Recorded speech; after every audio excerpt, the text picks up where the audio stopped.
Okay, so this is my um, video 6 reflective selfie. As of right now, you may hear the kids behind us in the background. I might actually yell at them also. But they are at right now working on a Google form about water flossers, and they're helping me. This is the part of the work-based learning project. So they are now researching water flossers and the benefit using Google Form, which takes me into the first question. Discuss how your use of technology increased this year.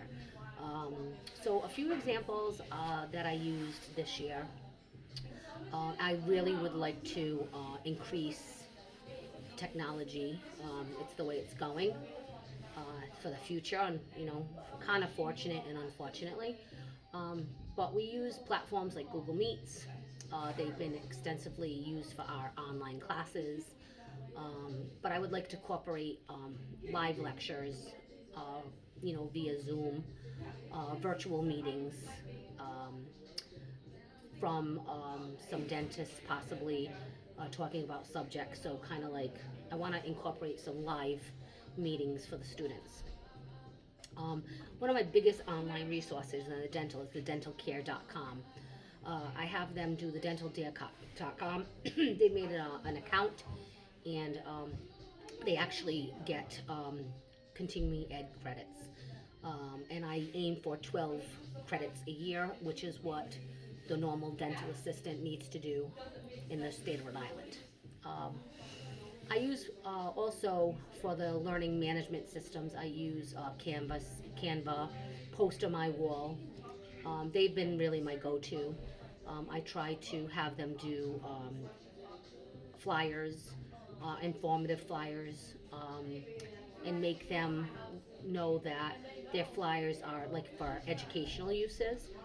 Um, so that's what I use for my learning management system. I use online assessment tools like Kahoot, Quizzes, Quizlet, Edpuzzles, Blookit, and I use a lot of Google Forms to engage quizzes. We just actually had a quiz on Google Form.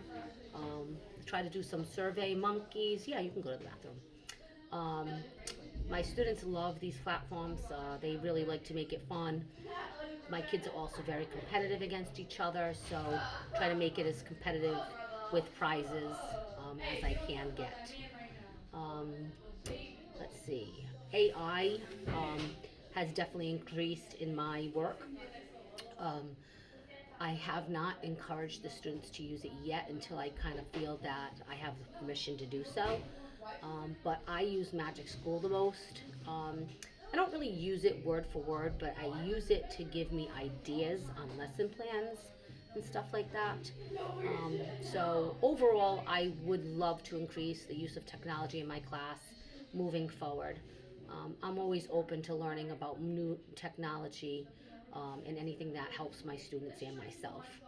If I talk to other teachers, um, they will say something, and I will ask, "What is that? How do I get to use that?" and stuff like that. Okay, as far as fairness, equality, and cultural, um, that is very, very important to me. I work in a very diverse school.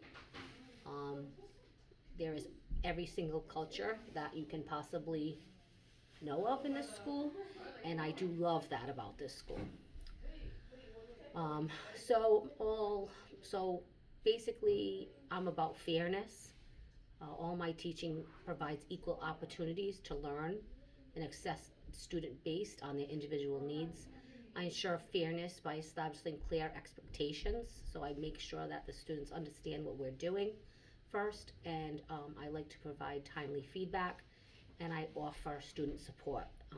My students know that my door is open. They can ask me to help them with anything. Why are you guys listening to me? Go back to work. Yeah. What do you want? You can go to the nurse. Write me a pass and I'll sign it. Didn't want to Oh, it's bother okay, you. honey. I'm No. like, yeah, because I heard you talking. I was like, I don't know if she's recording herself or talking to somebody. No, no, no. I'm recording myself. Yeah, Yeah, go ahead. yeah. Write me a pass. Okay. Um, so I like to modify quizzes and tests if needed. Um, I also, equality, I adapt teaching strategies to meet their diverse needs of students and provide assistance to those that are facing challenges. The ones that face challenges, again, know that I am here for support if they need it. I modify a lot of testing quizzes if need be, and I will do anything that the student needs me to do to make them understand the lesson. Cultural awareness. I really do respect diverse backgrounds, cultures, experiences, and I love the perspective of students. I try to incorporate cultural awareness by including diverse perspectives in curriculum materials, fostering an open discussion on cultural topics, and creating a safe space for the students to share their unique identities. I also seek, understand, and address any cultural bias that may impact teaching and learning interactions. Um, I always make sure that the students understand that. Um, yes, Kendra, You what's know up? what drink Madison's drink is? What is it? Apparently Madison put a drink in her fridge. Do you know what it is? Go in my refrigerator. Madison, oh, Uh, go in my lab, right there, that door, and there's a refridge. Grab it.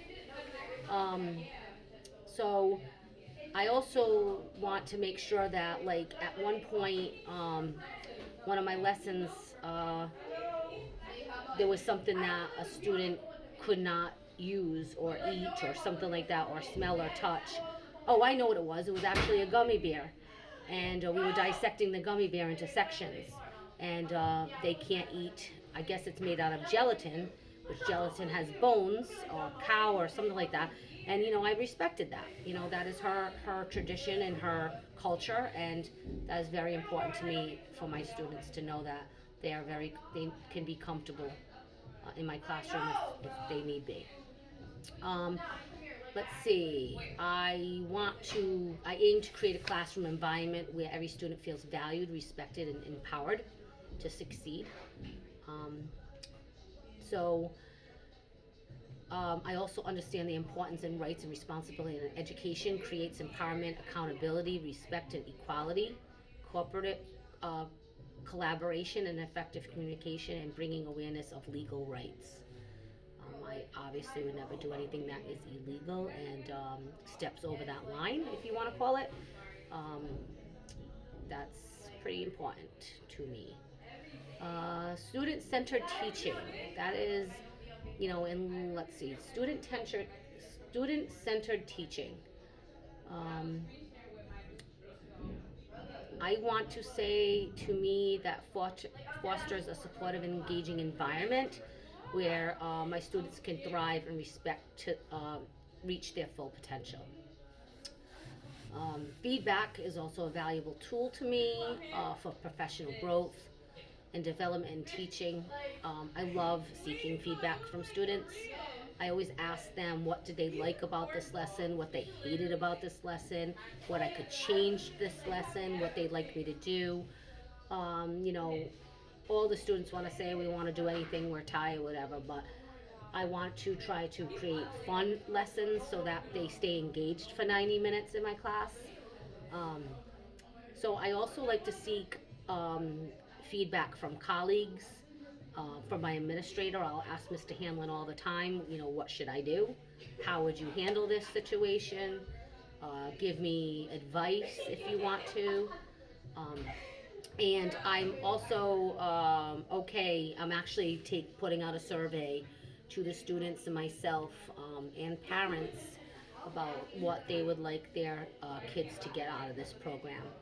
So I feel that feedback can provide a very valuable insight on areas of strength to improve my teaching. Um, I will definitely always carefully I would get those feedback, and I would set new goals with that results. Um, and after I get results, I would like to change what I need to change.